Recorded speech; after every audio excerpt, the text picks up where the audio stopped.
Ici Logique, et voici une petite capsule sur ce qui s'est passé dernièrement au Népal. C'est parti.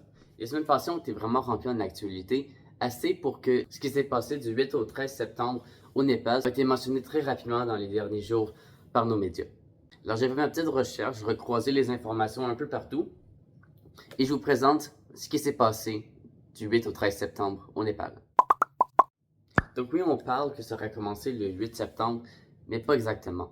Le sujet et les problématiques au Népal, ça ne date pas d'hier. Le Népal, le pays avec le PIB par habitant le plus pauvre de l'Asie du Sud, et avec un coût de la vie super élevé, les inégalités économiques et sociales entre les personnes les plus aisées et les moins aisées sont très marquées.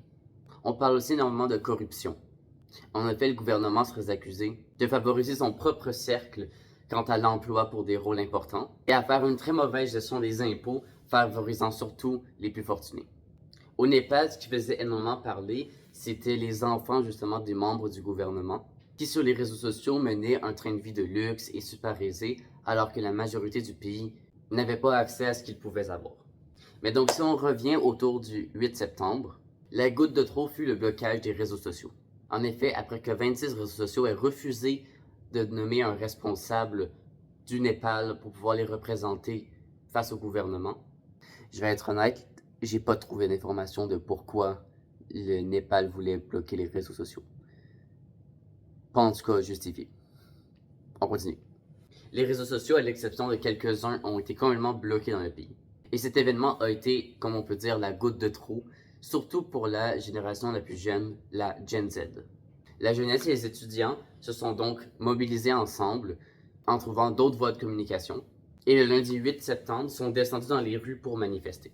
Cette journée-là a été très violente. On a eu 19 morts dues à des intercations avec la police et la répression de la police a été justement très forte. L'ONU a d'ailleurs demandé une enquête à ce sujet. Mais cela n'a fait qu'aggraver les tensions entre la jeune génération et le gouvernement. En effet, le lendemain, donc le mardi 9 septembre, la mobilisation est encore plus massive et encore plus violente. On a pu voir des images justement du Parlement du Népal en feu et la jeunesse est d'ailleurs attaquée aussi à la maison de plusieurs responsables politiques. Suite à cette révolte et sans doute dans la peur, le premier ministre du Népal a démissionné, de même que d'autres ministres, et la loi sur les réseaux sociaux a été annulée. Pour autant, le mouvement ne s'est pas calmé tout de suite. En effet, il a pris jusqu'au samedi 13 septembre pour que l'armée puisse reprendre l'ordre dans le pays. Mais en parallèle, et suite à la démission du premier ministre, le président se trouvait sans gouvernement et sans parlement. Une rencontre de plusieurs ministres et des partis politiques s'est donc créée sur Discord. Oui, vous avez bien entendu. Mais donc les discussions ont été d'essayer de trouver une nouvelle personne qui pourra être proposée comme première ministre. Et le résultat de cette rencontre est arrivé quand même vite. La personne proposée et qui a été acceptée par le président comme première ministre est l'ancienne chef de la Cour suprême. Il faut savoir que c'est la première femme au Népal qui a été nommée première ministre, elle qui est plutôt progressiste, et elle a donc été nommée provisoirement le temps de calmer tout cela. Le verdict de cette révolte, un gouvernement tombé, 72 morts et plus, une nouvelle première ministre, première femme, et le retour des réseaux sociaux. Est-ce que la Gen Z aurait réussi ce qu'elle voulait? Plusieurs experts affirment que oui.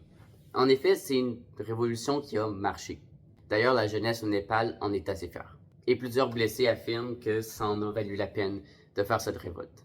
Les prochaines élections au Népal se trouveront le 5 mars 2026, mais d'ici là, il sera quand même important de porter une attention sur ce qui va se passer au Népal et jusqu'à où cette révolte aura marché. Loïc Corriveau, Logique, à la prochaine.